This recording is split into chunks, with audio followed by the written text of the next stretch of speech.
What's up, everyone? My name is William Wofford here with Trucker's Delight, and I'm here with I think I'm pointing this way, my friend Keith. Hey, Keith, you look pretty good in that uniform. Thank you, William. It's a little bit tight on me, so I got to lose some weight before I'm walking around with this for Halloween. Oh yeah, it's always the weight factor. Just like TNG. Did you know they modified the TNG spacesuits just to accommodate for their size because they couldn't do like those jumpsuits anymore? Like that's crazy mess. But today we're going to be going over a couple of things. First of all, happy Star Trek Day. Happy Star Trek Day. Happy Star Trek Day. There's a lot of confusion because it's just like, I thought Star Trek Day was like First Contact Day. Oh, I thought Star Trek Day was 7 of 9 Day because it's 7 of 9, like in July or September. Like, no, it's September 8th because that's when it all came out.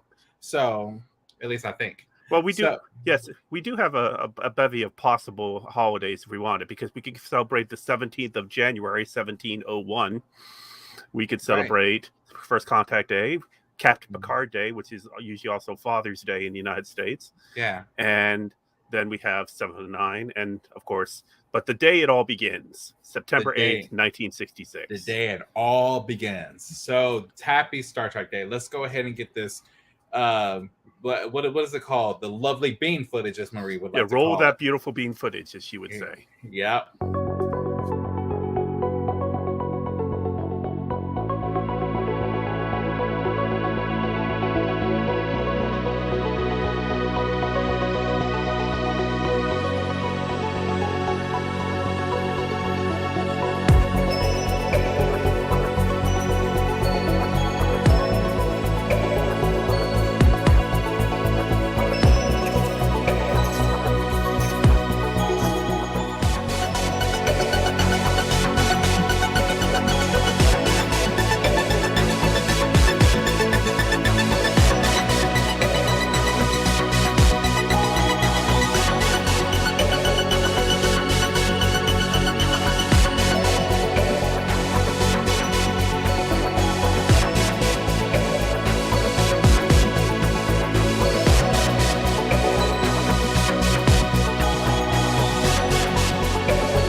Ooh, that gets me going every time. It's good stuff.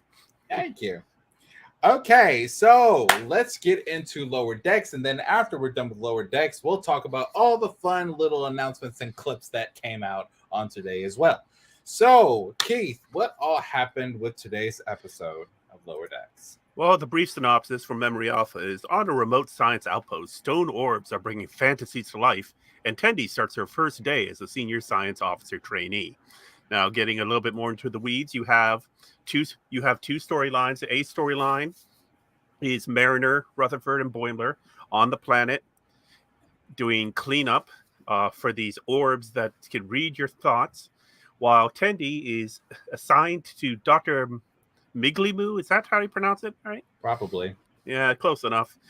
And having a tough time with her first day of senior science officer training. Right. You have some competition on the planet between our Cerritos crew favorites and crew from the Carlsbad, ensigns from the Carlsbad. Absolutely. And then there's questions of rumors and what people think about each other. And then, of course, there are these domes that read their minds, and at first they're showing them what they really wanted, like Leah Brahms and Jennifer the Andorian. Right. And then when they break open, they actually show you your nightmares, which includes Klingon clowns with batless for arms and Kokagon from an episode of the animated series. Because what would an episode of Lower Decks be without a direct reference to an episode of the animated series? Absolutely. Yeah. I'm sorry I couldn't find any pictures of those, but it was low-key kind of creepy. Because what scared me about it wasn't what it looked like, but the mindset it took to think about that in the first place. Yeah. Like, I'm like, what? Is that a Borg snake? Like, yes. Yeah. Yes, a Borg snake. Jennifer the Andorian turned into a werewolf Andorian. I always knew Mariner was freaky. I always knew that. Well, at least now we know that their relationship is still going from that first brief showing we had right before her mom was arrested at the end of season 2. Right. But now that they are actually at the babe stage, that's fantastic. It's a thing. There was no reference in the first 2 episodes, so it's good. None. That's still going. It lets you know that as ecstatic as where is she? As ecstatic as Mariner is, her relationship is a very private life. It's very private, and she likes to keep it that way. She likes to that's interesting how over the top she is, and how apparently the Cerritos is well known for being over the top, right? Yeah. And they talk about that. They really go in detail, because at first they look like the other crew was like stuck up-ish, and they're like, get out of here, whatever, we're gonna do this better than you, when really they were trying to impress them the whole time. And I find it interesting because Mariner prides herself on like not necessarily standing out, but bending the rules as much as she can. But you never once thought that her relationship, you thought that well, how do I put this about her relationship? We didn't know where her relationship was going to go because we didn't even give it a second thought. Right. We just know that there seemed to be a sort of hatred of them, but then Jennifer saved her, and they admitted that they liked each other. So that's as far as we got in the season 2 finale. I totally remember the first time we even heard Jen was it was when Boimler got the promotion after season 2. No, season 1. Season 1. That was season 1? Season 1 finale, yep. Yeah, and then he's just and then Jen was like bunking with Mariner, and she was like, "Oh, shut up, Jen!" Like, and it was a name she literally made up halfway through the season. Well, no, it was in that at the top of the episode you had the secret revealed that Mariner is Captain Freeman's daughter, and then all of a sudden the senior staff is now buttering her up, trying to curry favor with her mom, and it finds out that Billups or someone else had always called her Jen. And she said, "I don't even know a Jen. Who is it? Is there a Jennifer even on this ship?" And it turns out it was this Andorian who we got to know more in season 2. Okay. That makes sense. That makes more sense. Okay, so that's pretty, and that was pretty much it. It was a straightforward episode. Well, tell the ending of how it all wrapped up. Yes. So it turned out that the whole reason that the crew was at this planet was to tear down this outpost, because they thought the planet was devoid of life, but it turns out there are these silicate life creatures that live there, and they supposedly set these mines to turn the scientists into stone. But actually, the mines are actually stealing information from all the Starfleet crew that are there, and they tried to give a gift of a stone pyramid, but it actually was a listening device to the captains of the two, the Carlsbad and the Cerritos, so that they could listen in and get more secret information. So it was a nice twist, because you thought it was a pretty straightforward thing of you're cleaning up the science station to move it out, but no, the scientists are actually evil, or at least more Ferengi greedy. I was going to say that this is totally a Ferengi quality that they're expressing. So yeah, and then at the end, we have well, it was Tendi that ended up saving the day partially in figuring out the listening device was inside the object. Yeah, inside the rock. And the joint crews of the Carlsbad and the Cerritos, did they even give names for the Carlsbad crew? I think we've heard it, but it's just like they probably like mentioned it like once, because it's just like and since Kern, Corday, and Young. Okay, there we go. Okay, that makes more sense. But yeah, and so congrats, like they saved the day, and we got to see. You know what? I'll tell you what I'm very happy about. I'm happy that we don't see Mariner have any romantic feelings for Boimler. Yes. That makes me happy, because now this is not a typical love story where in the beginning they're friends, then they become best friends, then they have a fling, they break up, and then they come back together as best friends, and then they get married. I've seen that forever. Yeah, when Harry met Sally. Right. Like, yeah, the Harry met Sally. Yeah, boy meets girl. And so this is a story. Well, one of the biggest arcs is best friendship between Mariner and Boimler. They're best friends. How did they become best friends? Because they detested each other in the beginning. And now they're best friends. And it's like we see other, and Jermaine kind of goes into other details on Comrades, but we see other best friend relationships throughout all of Star Trek, but they're more like side stories. They're like B stories. We don't actually get to see it as like our A story, our main story. You know, like what's the relationship between these two? Because, you know, Mariner was pissed when Boimler got promoted. Oh, absolutely. Well, she felt that her friend had left her, and she was finally finding a home on the Cerritos with friends. Mm-hmm. And that takes a lot of for Mariner, for her to admit that takes a lot for her. And that's pretty big of her, you know, because Mariner, I'm sorry, I put her up against a Klingon. I would. I'm so serious. I would. Like, I'm sitting here like the only person that could possibly beat her is Q. And even then, she knows how to deal with him. Oh, yeah. She just told Q to F off. And so it's like, just get that out of here, Q. Just get out of here. Like, literally pulled a classic Voyager move. Just ignore him. Yeah. Just ignore him. Or no, more of a Cisco. Just punch him in the face and move on. I swear, because it's like Cisco will body slam you and punch the hell out of you. Picard will just give you Shakespearean speeches. Yeah. But yeah, I love Boimler, and you know, and that it's like what you said earlier. That's the story. That's what happens, and I liked it. Now, from what we've seen, other than the animated series, did you notice any other Easter eggs? Not. I didn't notice as many this episode. Right, it wasn't as much as I mean, as it was. Leah Brahms definitely. Oh yeah. Now we know that Geordi is not the only engineer that has a deep-seated love, or would it be lust more for Leah Brahms? I mean, Geordi definitely took it to a degree he should not have. I knew Jermaine was going to come in. I knew he was going to come in. I can't hear you. Hold on. Here we go. Oh, and where'd he go? You have to choose to unmute yourself, Jermaine. We sure couldn't hear you. Anyway, I knew he was going to say something. My bad. Passion and desire. He has passion and desire for her. I mean, It was purely lust. Absolutely. Purely, yeah. It's just, and here's the thing. When I watched that episode for the first time, I didn't think of it as like an adaptation to watching porn. I didn't think about that.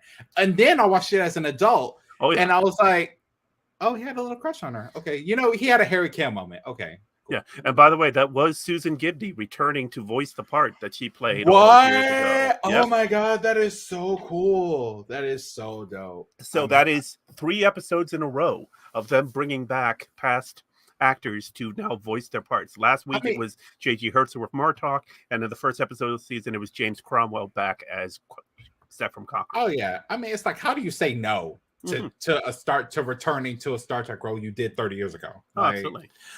You know what? Look, I'm sorry. I had to insert. Actually, I think it's a wonderful thing.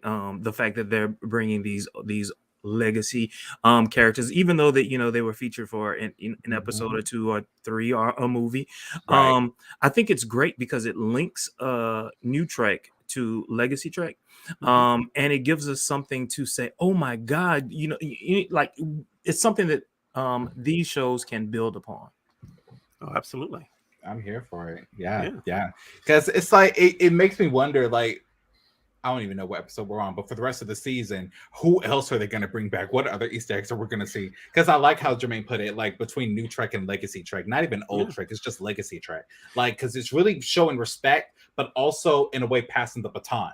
You know, and it's something Lower Decks can do because it's animated. I mean, Susan Gibney does not look like Susan Gibney looked like 30 years ago. I'm sure she's still lovely, but being able to actually come back and be drawn to look as she looked in Booby Trap back in season 3, or if it's fair, none of us look like the way we did 30 years ago. Oh, of course. No, we don't. But you know what? There's something to be said about, for instance, 7 of 9.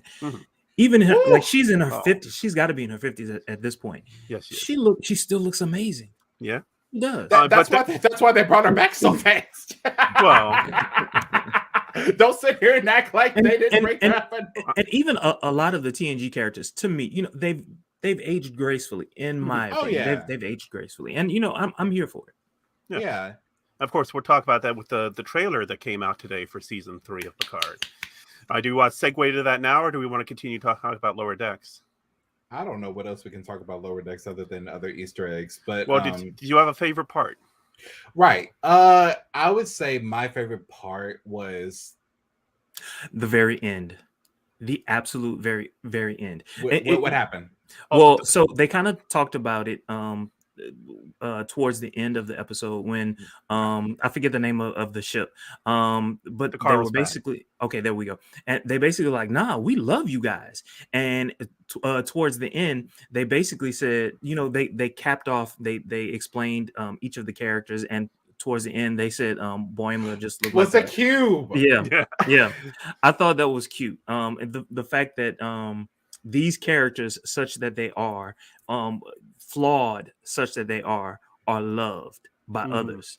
I thought that was nice. Well, especially juxtapose that to the first episode of the season, where you have those our characters trying to be the heroes, and then we find out that what they're doing is actually worthless, because the real heroes are going and having the whole adventure. And in fact, what they were doing, trying to steal the Cerritos, actually isn't helping at all. So they kind of were taken down a peg. But this episode, now we're hearing that other California class crews know about you and talk about you in such reverence that, okay, maybe they are the heroes after all. And I would say that my favorite part was, if I had to choose, because it's kind of hard. It wasn't a boring episode. There is no boring Star Trek episode now to me. But if I were to choose, it would be when Mariner blushed. That was nice. Seeing her defenseless there. Because that was we've seen it on the first episode of the season where she cried over her mother. Who wouldn't in that situation? But it was nice to see Mariner vulnerable. Yeah. It really, because it just adds a little bit more. And I'm like, oh, you're a Scorpio. Got it. Totally. Okay.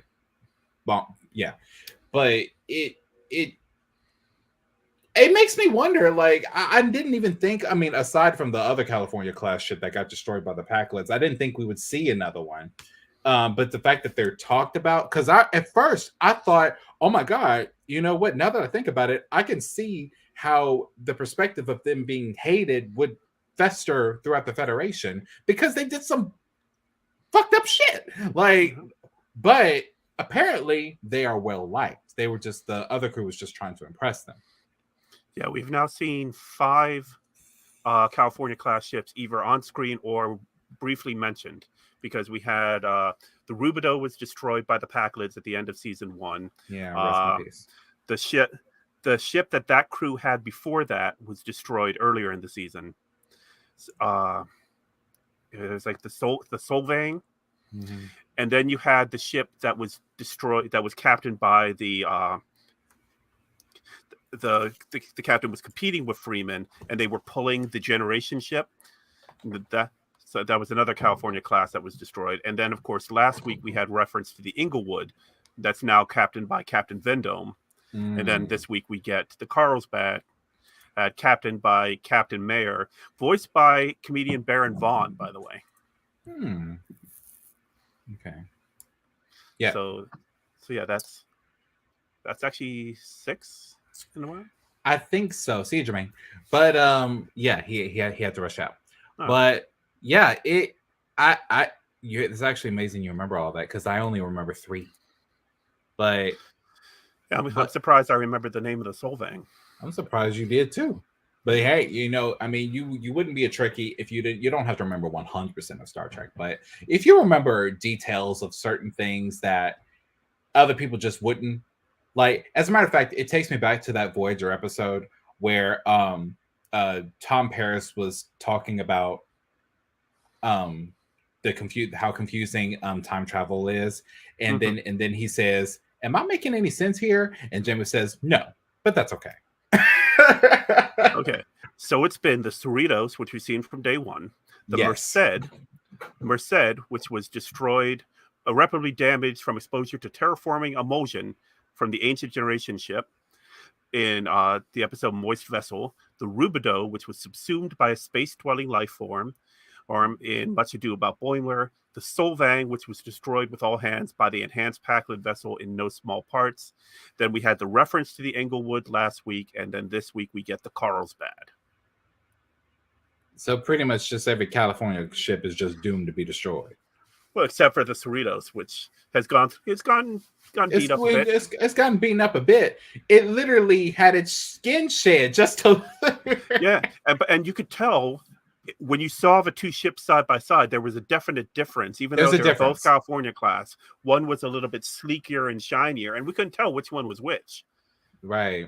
And you just because it was like that, and I liked that type of animation because the type of animation now is like everything looks 2D. But back in the 90s, during the Prince of Egypt days, like the background looked like it was painted with a brush paint or something like that. Now it's like a combination of 2D and 3D animation in the same world, and I appreciate that because now it makes it more realistic to me. Or like when we were watching last week on the orbital lift, when the shuttle lifted up, we had that sort of 3D animation on a very 2D thing. It was a nice touch. Right, absolutely. What did you say your favorite scene was again? I didn't. So what are you getting at now? My favorite scene is actually with the twist when we found out that it was all a setup by the scientists and the rock people. Oh, when we found out it wasn't just this cut and dry or thing that we thought it was, and that they were trying to steal that. And of course, it's because the scientists need money to get new equipment, and the rock people need money to buy more rocks. At least that's what's believed. So when we had that twist, I didn't see it coming. It was a good surprise. Okay, yeah, all right. So now that we're approaching almost the halfway mark, let's go into all of the announcements and scenes that dropped today. Yeah. Okay. Star Trek Day. Woo! Star Trek Day. Happy Star Trek Day. The day that everything broke out of Gene Roddenberry's head. So, rest in peace, brother. So, Star Trek Picard Season 3. I don't think this is the final trailer because it doesn't give me final trailer vibes. It says coming in 2023. We don't have a date yet, so it's definitely not the final trailer. It is. We do have a date. We do? Yes. February 16th. February 16th. Oh. Yes. So it's a late Valentine's Day gift to us. Then. Yes. So I have to. It's also a late birthday gift too. Oh. Because my birthday is February 15th.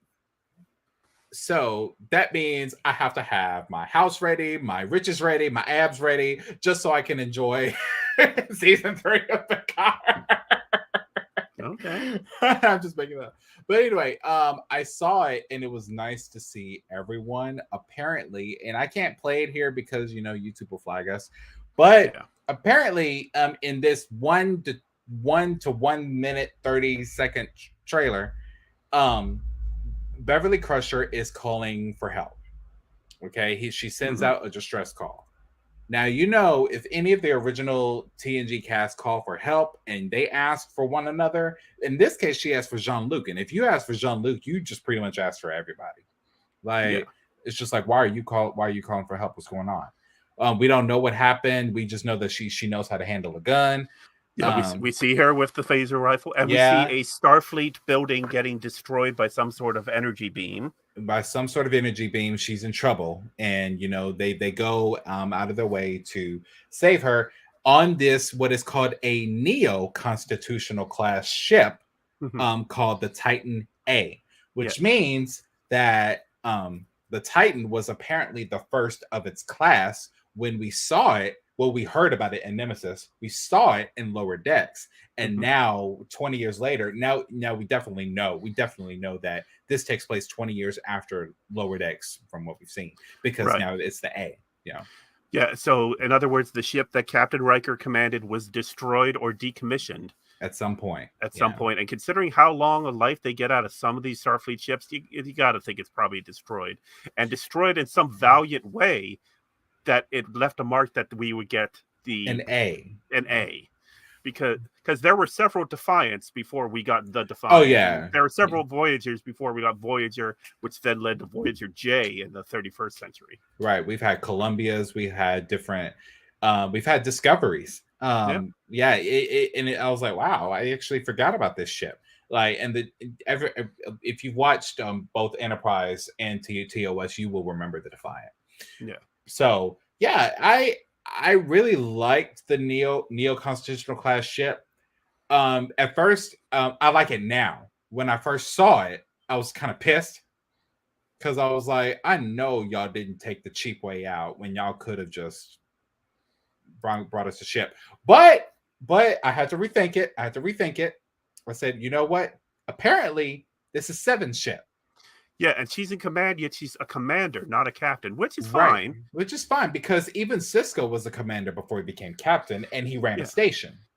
Yeah, and even if you're comparing Star Trek ranks and everything as you would to naval ranks, you don't have to be a captain to be the captain of a ship. I mean, if you're Deep Space Nine, 6th season, when Dax was put in charge of the Defiant for missions, even though she was Lieutenant Commander Dax, she was still called captain.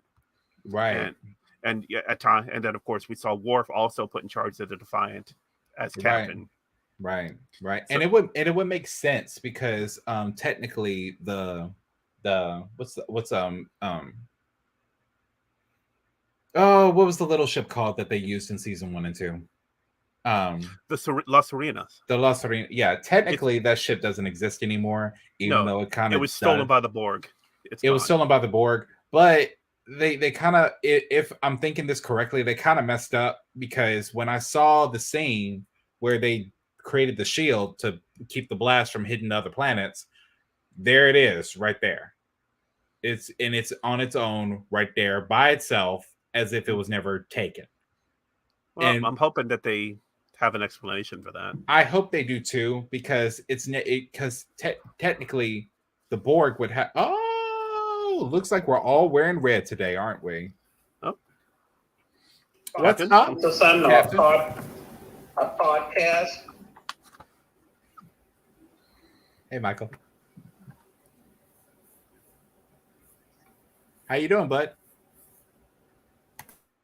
Okay. Okay. Well, so I knew that was coming. But anyway, but yeah, I saw it in that scene, and I was like, wait, I thought if the captain is gone, then this ship should be gone too. And just like Agnes should be gone, but that's a whole Picard debate that we'll have it in that time. Yeah. But yeah, I like this. What are your thoughts on the on the Titan A? I thought it looked pretty good. Now, no, real quick before we wondering why she's on the Titan and not still on the Stargazer. As we now know from Picard Stargazer issue 1, which came out last week, she was put in charge, Battlefield Commission as captain of a Stargazer. She then had to go back to Starfleet for some training, and while going through a modified version of the Kobayashi Maru, she quit and walked away from Starfleet and returned. Yes. She said, this just isn't for me. I'm going back to the Fenris Rangers. So that's in the opening pages of Picard Stargazer issue 1. It's a 3-issue series. It's just started. And they actually released those first couple pages for free online, in which she's attempting to do a diplomatic negotiation. But yeah, so she was appointed captain by him. In this, they have her as commander doing this. But so now we see her. Now that we know that she goes back to the Fenris Rangers, but through the course of this comic, we'll find her way back into Starfleet and actually not only be entrusted with a full rank and commander, but also a ship. And not only a ship, but a ship of name, the Titan A, being a. Hey, and Marie's in red too. We're all dying. We're all wearing red. Yeah, I mean, duh. Of course we're wearing red. Okay, so yeah. So while go ahead, Keith. Finish your thought real quick, and then I got some questions for Marie. So now we know why. For those wondering why we saw Seven in charge for Stargazer at the end of season 2, and she's in charge of the Titan in season 3, the comics is the answer, is the key thing showing you how that happened. So the comics is officially canon, is what you're saying. Yes, these Picard comics are canon. Okay, cool. We're gonna have to get those comics, and then we're all gonna take turns, and we're gonna read different parts.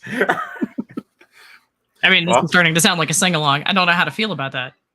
Also, you guys can thank both Marco and the makers of Door Monkey for making me get on. And by the way, your mic sounds amazing, Marie.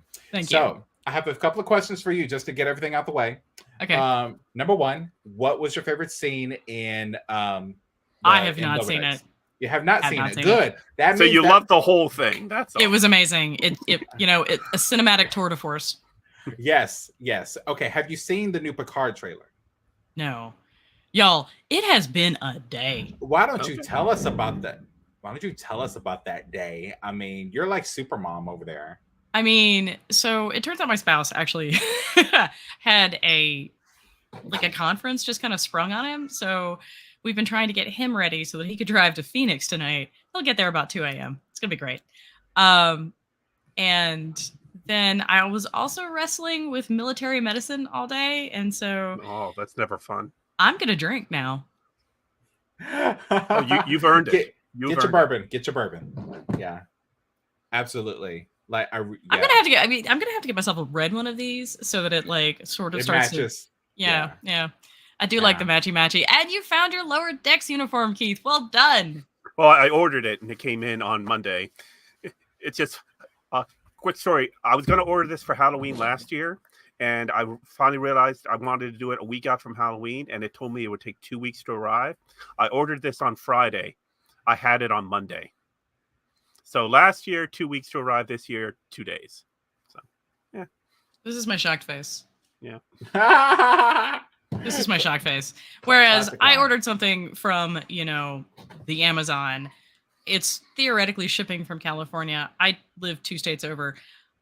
A week out now. Well, this was from the Amazon. Now, I do have I'm wearing my Picard fan sets communicator instead of my Lower Decks communicator because that was ordered on Friday from fan sets, and it'll be in on Monday. Mm-hmm. So it's taking a full week plus. Okay. But it'll be here in time for Halloween. So, but go us. Also, we're in uniform for Star Trek Day. Yes. Happy Star Trek Day, everybody. Happy Star Trek Day. I have seen some of the announcements about, for example, Carol Kane. I could not be more excited about that. And I'm just going to be up in here just like hijacking this podcast. So I believe it. I absolutely believe it because now the vibe that I'm getting is this is kind of what I'm hoping that they do. I'm hoping that they replace the engineer every season with a notable actor or actress. I mean, that'd be fantastic. I'm going to have a lot of trouble, like, not seeing her being like, the warp core is weakening. Get the witch. I'm not a witch. I'm your wife. I was first introduced to her as an actress when I saw the Unbreakable Kimmy Schmidt. Okay. And she was like the landlord or something. Yeah. That hurts me. Right. It's the first time I ever. Right. It's the first time I was like, oh, who is this? Like, I'm not sure. It's either Taxi or Princess Bride. Both. Taxi's older, but one of those was my first introduction to the wonderful Carol Kane. Oh yeah. I think for me, it was for sure Princess Bride. Right. And then I was like, that voice is very distinctive. And then I watched Taxi later. I know this is not chronologically a thing, but also, life.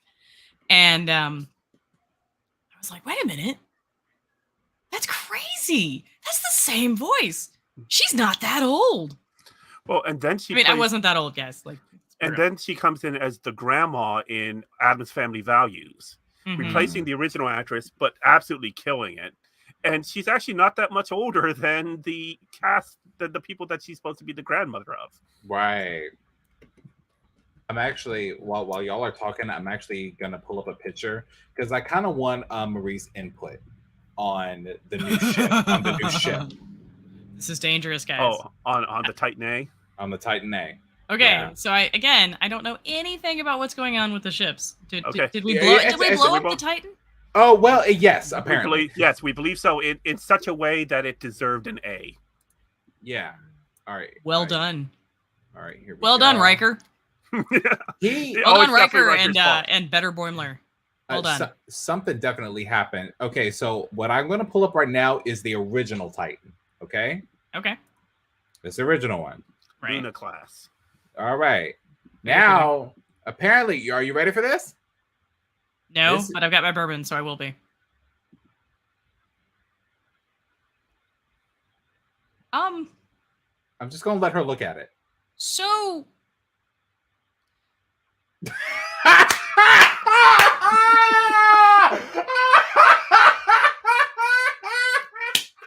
It kind of looks like the Enterprise fucked Johnny Five.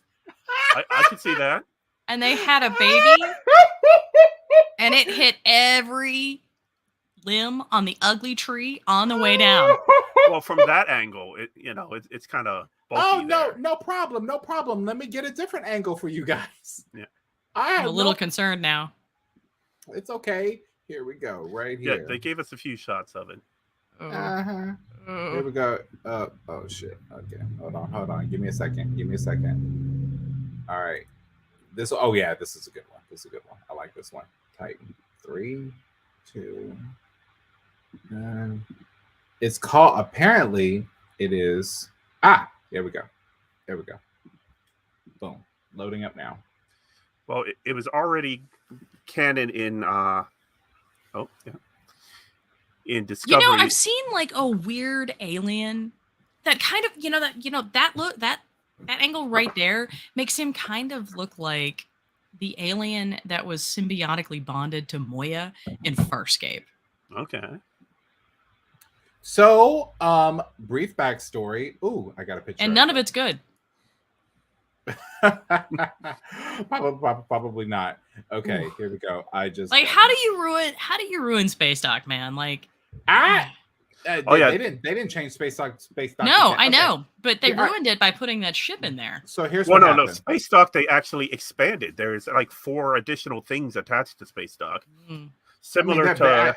After 80 years, now 100 years, after 100 years, there better be. Yeah, it looks like some of the things that they put on Space Station 1 in Discovery Strange New Worlds is now attached to Space Dock in Earth orbit. So, okay. Apparently, this is what happened. This thing. We've heard of the Titan in Nemesis. We know that. I'm sorry, you said a word.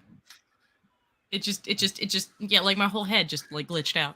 I'm sorry. William, you should know these things better than me. I was hitting every single one of her no-no words last week. You should know this. That's true. That's true. She almost reached through the computer and killed me. Okay. We've heard of the. Okay, I got it. We've heard of the Titan in the 4th installation of the TNG films. The final real Star Trek movie. Okay. And we've seen the Titan in season 1 of Lower Decks and season 2 of Lower Decks in the first 3 episodes, I think. Now, we know that Lower Decks takes place roughly at the same time as the TNG films, okay? In that 10-year time period. Okay. Right. I mean, Troy still has the artificially straightened hair. Absolutely. Which we know is a wig. So that said, so we know that Picard takes place 20 years after the last Trek film, roughly 19-20 years, which means at some point this ship was either decommissioned, but more than likely destroyed because ships typically last longer than 20 years. I gotta tell you, like initially I heard this shit and I was like, oh, that's fair. And then I'm like, no, he really means ship. That's sad. So the ship was presumably destroyed because it's been 20 years, literally 20 years.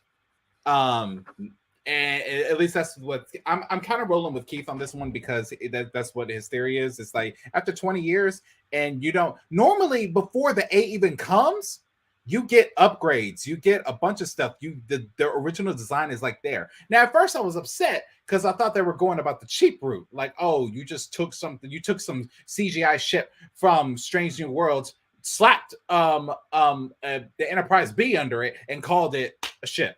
Like, I mean, look at it. Look at it. Look at no, don't put it back. Oh.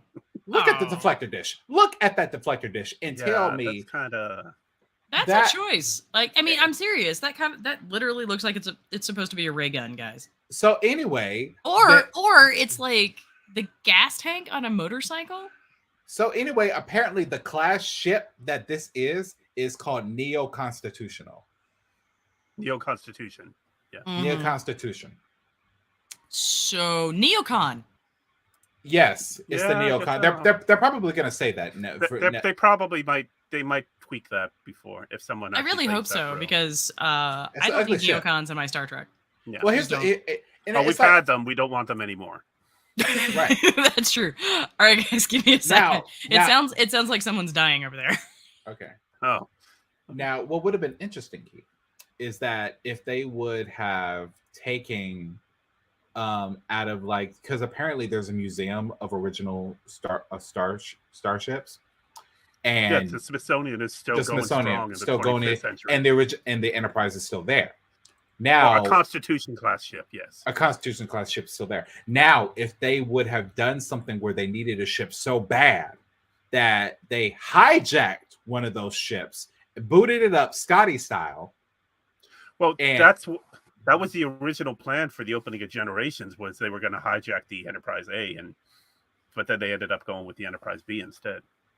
They were going to hijack the Enterprise A in Generations? Yeah. Oh, instead they went with the B because the A was, well, yeah. Okay. Yeah. I didn't know that. Oh, yeah, I heard that on a Trek Culture video a couple weeks back. Yeah. Because it would have been nice to see the Constitution class, the original Constitution class, in the 25th century. Like, okay. Well, we'll get some sort of crossover because we have the crossover episode in season 2 of Strange New Worlds with Lower Decks, and Lower Decks is late 24th century, while Strange New Worlds is mid 23rd century. Which means there's going to be some time traveling involved. Yes. But yeah, we established Picard season 1 was 2399, and season 2 was 2401. So 2 years later. Oh, a year and a half. Yeah, a year and a half later. Yeah, because they had a whole relationship with Rafi and Seven and a bunch of stuff. And now, how many years in between season 2 and season 3? They said that there will be a time jump. I wouldn't be surprised if it's something like 2 years, maybe. Okay. I haven't. Let me see if I can track down where they say what it was, because I know he said there's going to be a gap. Mm-hmm. It's probably, I mean, knowing Seven and Starfleet Academy and everything. But she's not going through the academy. He put her through a Kobayashi Maru. An updated Kobayashi Maru. A 2-year gap between season 2 and season 3. So it is now 2403. 2403. So we are definitely in the 25th century. Oh yes. Okay. Yeah, that was actually the point with, I mean, when the last movie was 2379, and 20 years later, 2399 is where we found season 1 of Picard. And it was actually 20 years from when that movie came out and season 1 of Picard was released. Okay. But great. So what are your, other than my thoughts and Marie's, what were your personal thoughts as to the design of the Neo-Constitution ship?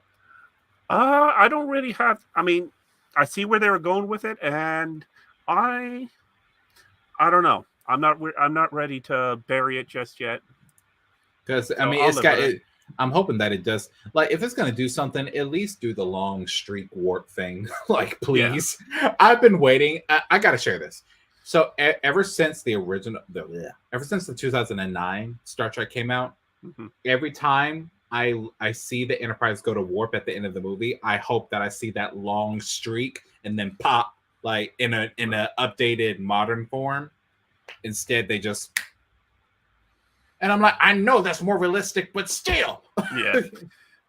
Yeah, like, come on. We if we were realistic, you wouldn't hear phasers. You wouldn't see phasers. You wouldn't see phasers. You wouldn't hear anything in space. Like, and there's no reason that photon torpedoes should give off light. That's a waste of energy. It's a waste of energy. It's just like, why? Like, what oxygen are they hitting for it to give off light? Like, you're not going as fast as a star, like, or a meteor or anything. You're not. So I just love that original series. I miss that. I hope they bring that back. They probably won't. No, they won't. They won't. They won't, because they're not that brilliant. No. Hey, no. You've got 3 seasons of the original series, 2 seasons of animated, 7 years Next Generation, 7 years Deep Space Nine, 7 years Voyager, 4 years of Enterprise that you can go back and watch, and all the movies up till the last one that shall not be named, to go back and enjoy those. You can always go watch those. You don't. They're going to do the new thing now.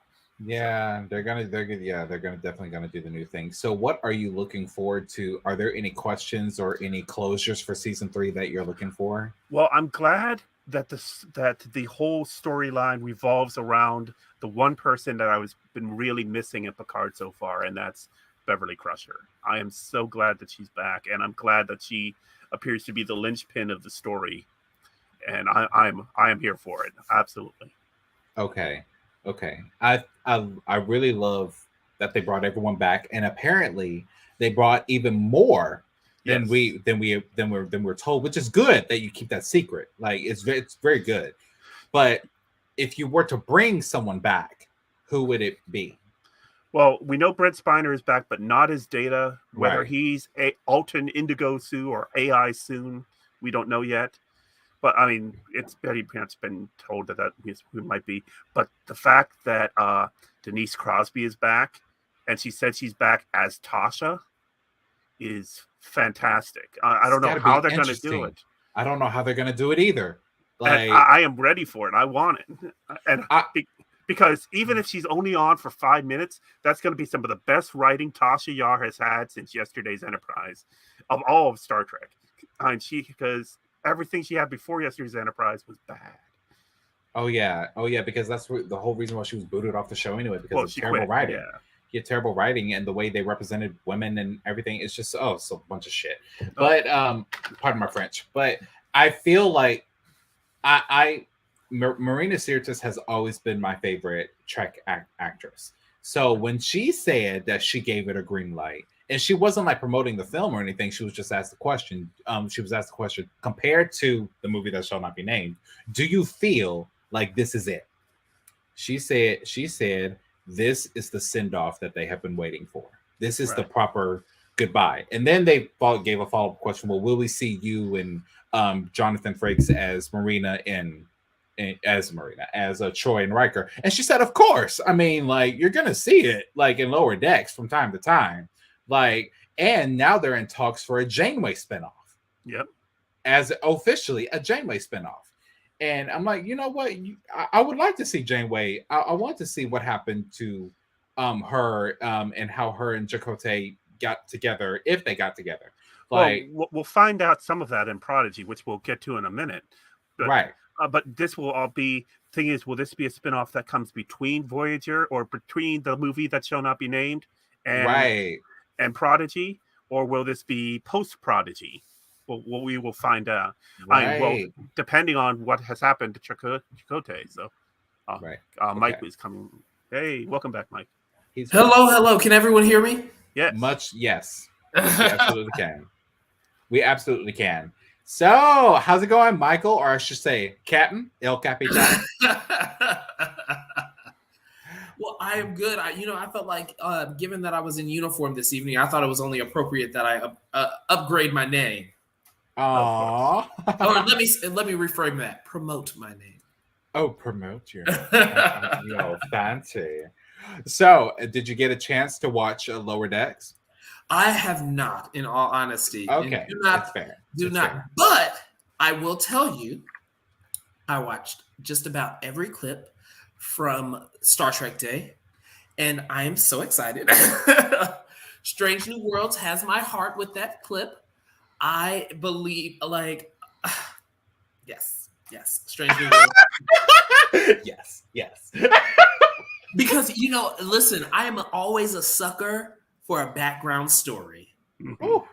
And it really, to me, that Strange New Worlds clip said, you know what? We're going to take this background and lay it for a character that we kind of started touching on a little bit, but we're going to develop her like we developed Uhura in season 1. Well, she was the one cast member that did not get her own story in season 1. And they said, you know what? We're gonna give her the Uhura treatment and make sure that she has a fully fleshed out backstory. And when I tell you, my heart was just like, this is what we've been needing. This is what we've been wanting. Like, just the storylines, the energy. Because from that storyline, this is me being hopefully in the writer's room. Like, I would love to see interactions from childhood create new characters and new connections as we continue to move forward into season 4, into season 5. I skipped over season 3 because I know it's coming. But in making those, like, all the way, this person I used to be competitive with in shuttle racing. I was going to say shuttle pod racing, but this isn't Star Wars, but shuttle racing. Oh, they had shuttle pods in Enterprise. Is now a lieutenant also on another starship, and we have this rivalry, and it just creates so many storylines and so many opportunities, and it is just like pulling at my heartstrings. And then the Nichelle Nichols tribute, I just loved the black girl magic of Star Trek. And I just loved it. This has been a phenomenal Star Trek day, and I expected it to be a phenomenal Star Trek day, but it really, it was a lot to consume, and I was like, I need to watch Lower Decks. And then, lo and behold, at the end of the day, I was like, okay, I watched all I can watch before I need to get on here. Can I just say how lucky we are? Because 6 years ago, for the 50th anniversary, the only thing we got was Star Trek Beyond, which I enjoyed, but overall, not that great of a movie. We didn't get a special. There were comics and book releases, but we had nothing on TV, and we definitely did not have a day full of programming like we had today. And we're blessed with so much wonderful Star Trek right now, and some that you may not consider wonderful, but I have close to my heart. I mean, absolutely. Marie put it best a couple of times when she said that we're like in this renaissance of Trek, and it's gonna go on at this rate probably for the next decade. And which I'm here for. I'm here for all of that. Like, can I tell you something that is a fear of mine? Yes. Oh no. Oh no. Hold on. What also was today? The day that Queen Elizabeth died? Well, International Literacy Day? International Literacy the day that TAS premiered? The day my life changed forever a year ago? Another major streaming service. Disney Plus Day. They ain't shit. They mad because they can't buy us. And so I will say that I have a bit of a concern because they released new Star Wars today.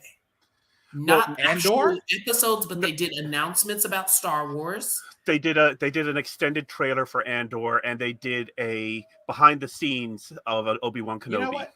Can we talk about this? I'm sorry, this sounds we're not gonna, because this is not a Star Wars show; it's a Star Trek show.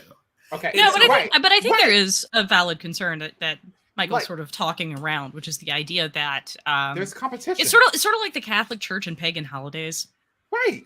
It's like let's think about it, because what Michael just mentioned. First of all, there's two things. The whole intro to the Star Trek thing with the ship going around and making the thing, and you seeing the koala on the side of it, that didn't start with Star Trek. Star Wars did that with Mandalorian into Obi-Wan Kenobi, and they had the little mini Star Wars intro. Okay, then Star Trek did it, and now that Star Trek did it, it's like almost like a comeback. It's like, hey, we're going to release announcements on the same day as Star Trek Day, and I feel like that's like low key, like hi Bailey. Exactly. So I'm like, what is going on, right? Like, what is happening here? Is this like a friendly banter type thing, or is there like a real competition here? Well, today is the day that Disney Plus launched 2 years ago. Was it 2 years ago? What? Yeah. I honestly don't remember. So this isn't a Star Wars competition. This is like a Disney thing. This is Disney trying to co-opt our day. I'm sorry. So, I mean, but to Michael's point, I'm not actually concerned that we're seeing a lot of overlap in audiences. I mean, because our audiences are real distinct. Because there's some overlap with Star Wars for sure. But generally, if you're a Trek nerd, you're a Trek nerd. Right. I agree. They launched on November 12th. I agree that if you're a Trek nerd, you're a Trek nerd. If you're a Star Trek nerd, you're a Star Wars nerd, you're a Star Wars nerd. Right. But I think that here's the thing. When you're starting to release new stuff, I will be honest, there are more in number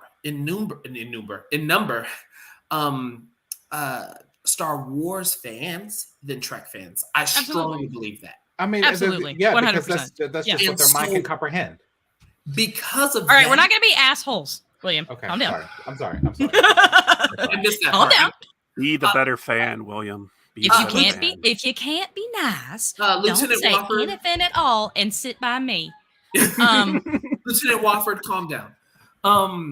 But I would say that if you're continuously putting out new stuff and going after one of our primary days, and granted, we do also have 2 days, Star Trek Day as well as First Contact Day. We're talking I don't necessarily know that this is a question of like going after. My guess is that Disney doesn't care, because Disney Plus's market share is so much more significant than Paramount Plus, and that's been true even before there was a Disney Plus. 152 million users for Disney Plus. And how many for Paramount? Checking. And I love that we actually get into the business of Trek on this show. 63.7 million. So 63.7 million. So almost, more than double, but almost triple.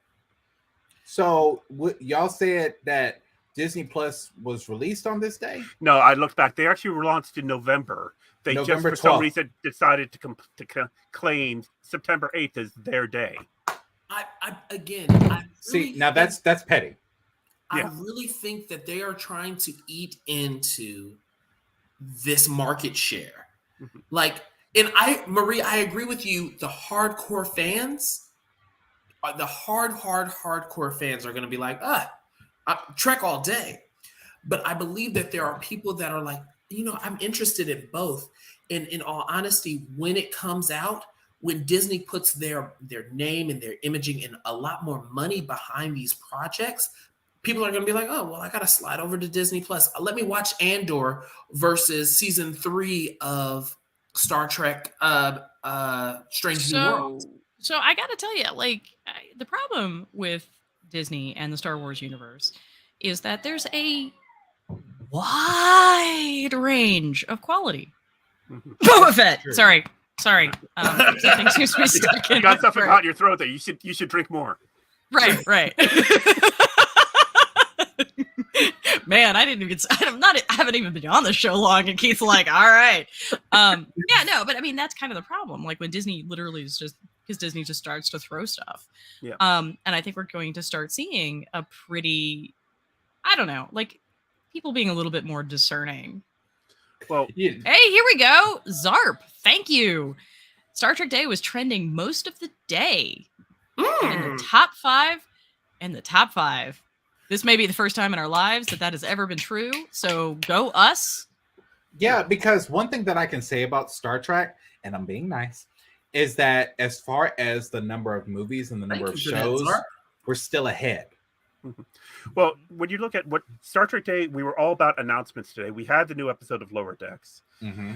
And we've been talking about this day coming up. Disney Plus Day, they had told us okay, we're on September 8th, Thor Love and Thunder is coming to Disney Plus, and Pinocchio is coming to Disney Plus. And then as we got closer to, they said September 8th is Disney Plus Day, and you're just kind of like, okay, I know you're releasing all this stuff, but when, why? And it looked like they're trying to claim the day. It's like, what's wrong with November 19th? Yeah. What's wrong with that? I mean, November 12th, whatever day it was. Like, yo, we got 365 days a year. I mean, right. But in all honesty, you know what's wrong with November 19th? It's too close to Thanksgiving. And also people aren't focused on sitting their butts down and watching TV. And Gettysburg Address that day. You can't mess with Abe Lincoln in history. I really love that that's where you're going. I really do. He just knows all the holidays. Okay. Wow. We're at an hour and we barely cut. Wow. Wait. Stuff. I mean, but I do want to show Michael the shit. Marie refers to it as the shit, but not in the good way. I think what I actually said was the Enterprise and Johnny Five fucked, and their baby hit every branch of the ugly tree on the way down. The Titan A from Picard season 3. Apparently, this is 7 shit.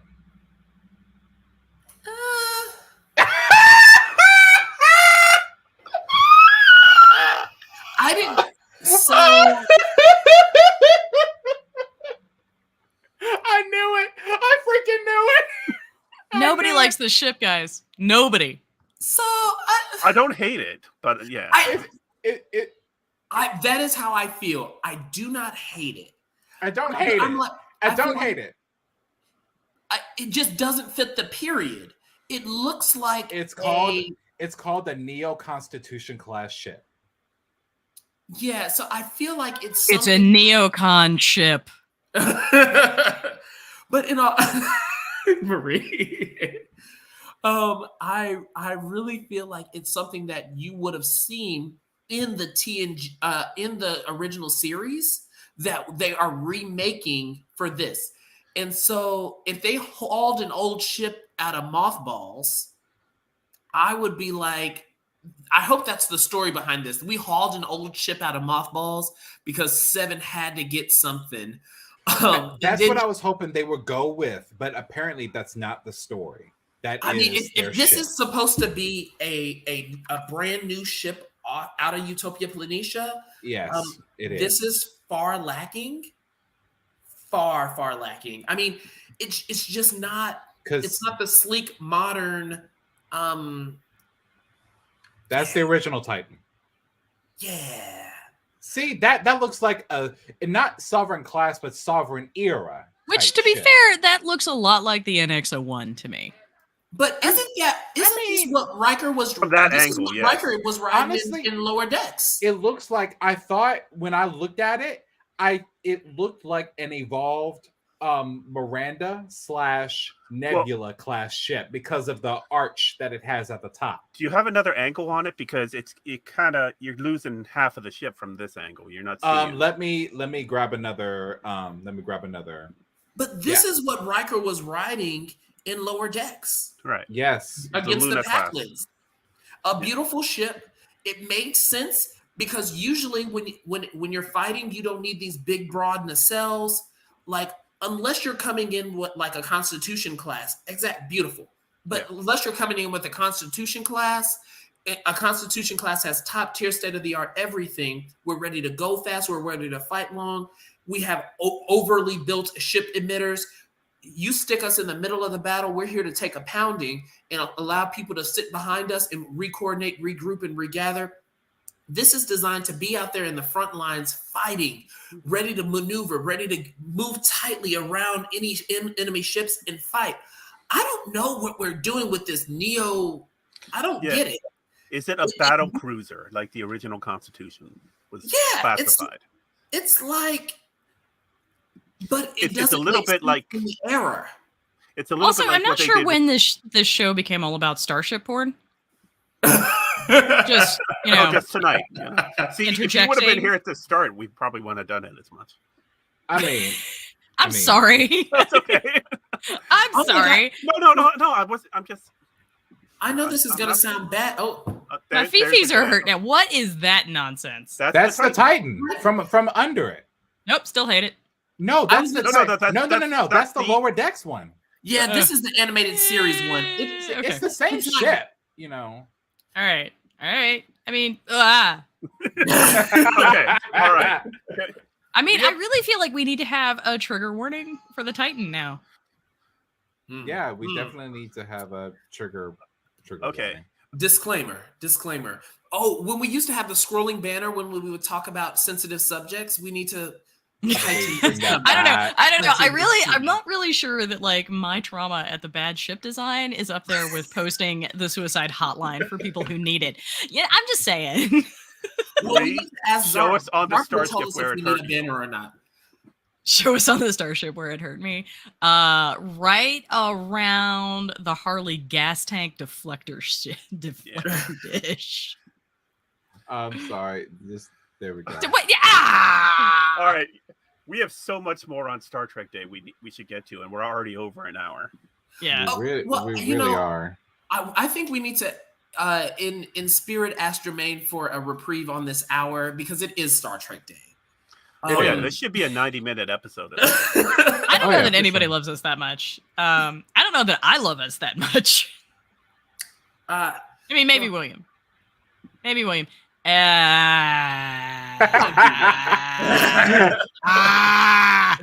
Literally Marie's face as she's looking at the ship. Like he's not wrong. He's not wrong. Okay, I'm done. We already went over time. So we clearly have we might actually have to do a part 2 of this. This might have to be a part 2 where we actually have to examine the ship, because not only do we have the Neo-Constitution class ship, but I will screenshot and zoom I am still in. twitching about this. All right. No. Just a minute. I haven't had any time, so I'm going to take it. Yes, please. I have the power. All right. Neocon ship. The Neocon ship. The Neocon ship. I know these people are my age. I know they remember this in the same way I do, which is not positively. Shall we Why say? don't you give me the rundown of what Neocon is?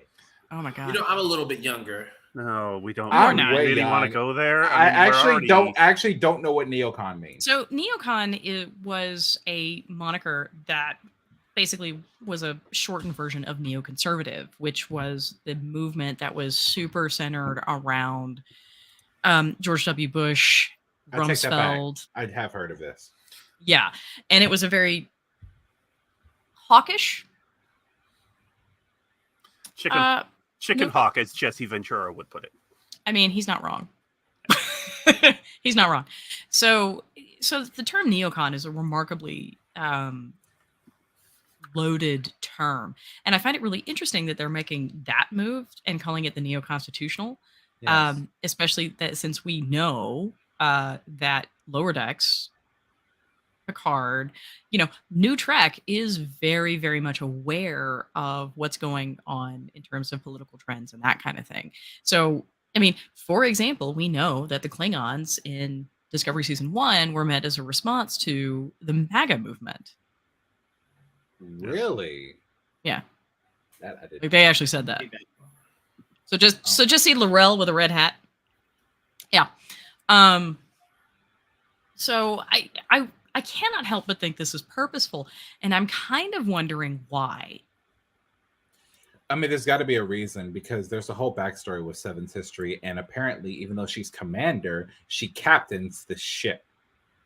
She's not in some sort of lower part of it. She's actually the captain. The captain didn't die.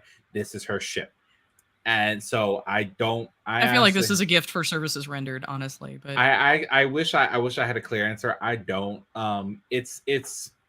What I was hoping for was that that they would have some sort of excuse to go to the Smithsonian and steal a Constitution class ship, because they didn't have no other ship, because the La Serena is gone. So, I really feel like we need to have a conversation about how big you think Udvar Hazy is. It's big compared to downtown, but it's not that big. It's not Starship big. No. Yeah. I mean, there's room outside, but then you got a problem with Dulles and. Yeah, right. And, I wonder if in the 24th century they've managed to unfuck Dulles. No, that could never be. Dulles is now like a series of like transporter pads, and everybody's like, "Oh, that's no, that's the dark place." You still don't go to that transporter pad. They already messed up the silver line, and it hasn't even opened yet. Oh my God, Reagan all the Very way. Thanks, true. Yeah. Reagan all the way. Okay, Not by so that name, though. So William is like, all this DC talk is confusing. Yeah, that's I'm trying to keep up. I really am. So okay, so we managed to get 10 minutes over. It's been a while since we did that because you know stuff. It is Star Trek Day. It's Star But Trek I Day. And do we have too actually much to talk about. I do actually want to When pick is this up next Jermaine week. on Star Trek Day? He was here. He was here. Oh, I scared him away. It's my fault.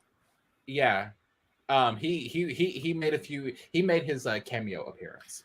Yeah, we were talking. I'm sorry, I missed it. I'm sorry, I we were missed it. talking Leia Brahms. And he had to he had to rush out because he had something to do. But even then he was still like doing his background thing.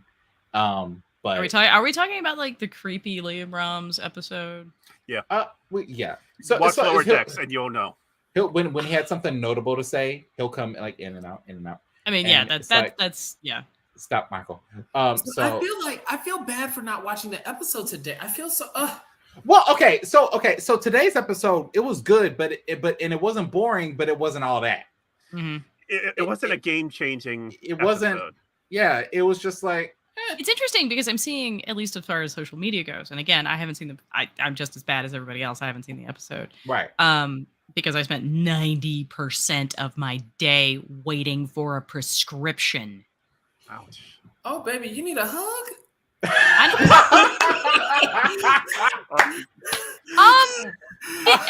She also needs an open bar. She ain't saying no. That's it, actually. And I could do it. I'm not gonna lie, Michael. I could do with a big hug. Actually, I can show you on the doll where it hurt me. Like it got to the point that I'm sitting there in this clinic, right, surrounded by Air Force people, swearing in French because I'm watching the clock tick by, and I'm like, I have work to do, fuckers. Like, could we maybe speed this up a bit? And generally speaking, okay, all right, here we go. Generally speaking, I'm pretty chill, right? Like, I get it. Everybody's busy. Like, shit happens. I have been there. Like, I try to be like,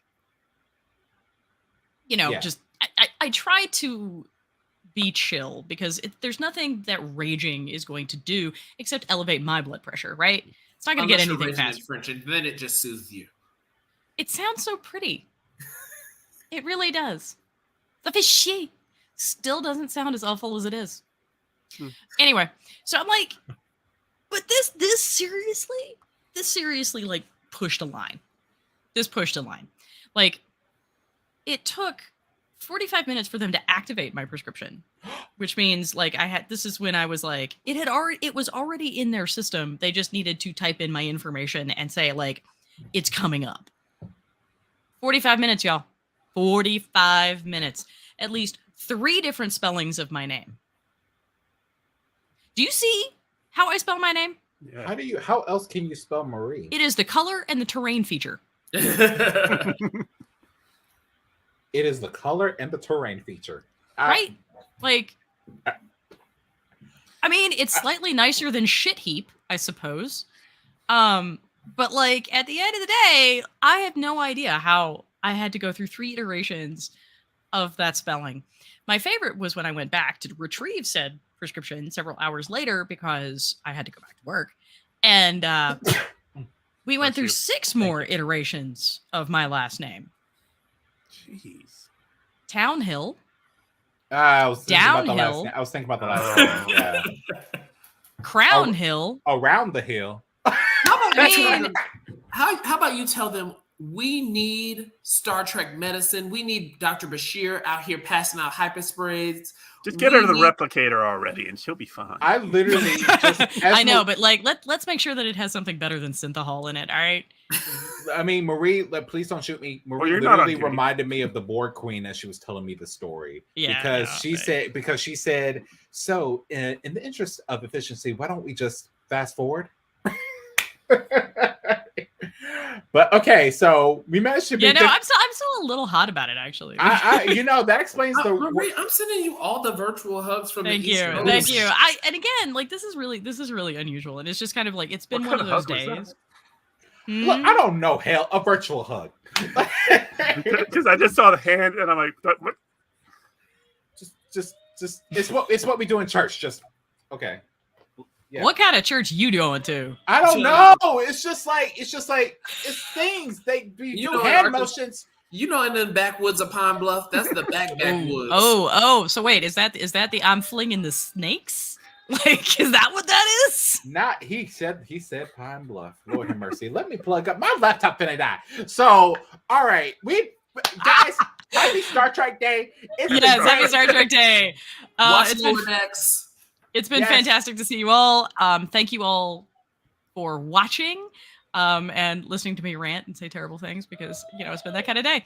So, all right, let's roll that bean footage.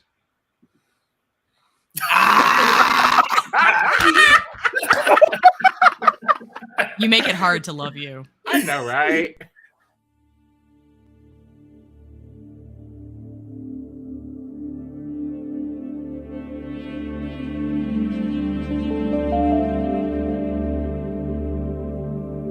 Now, again, I'm going to say this again because we're near the end of our show. If you are our allies, we are not talking to you. We are not talking to you. This does not... Okay? We're not talking to you. Stop trying to take our and make it your business. It ain't got nothing to do with you. It ain't got nothing to do with you. Our experience of grief independently. Bruh. Yes.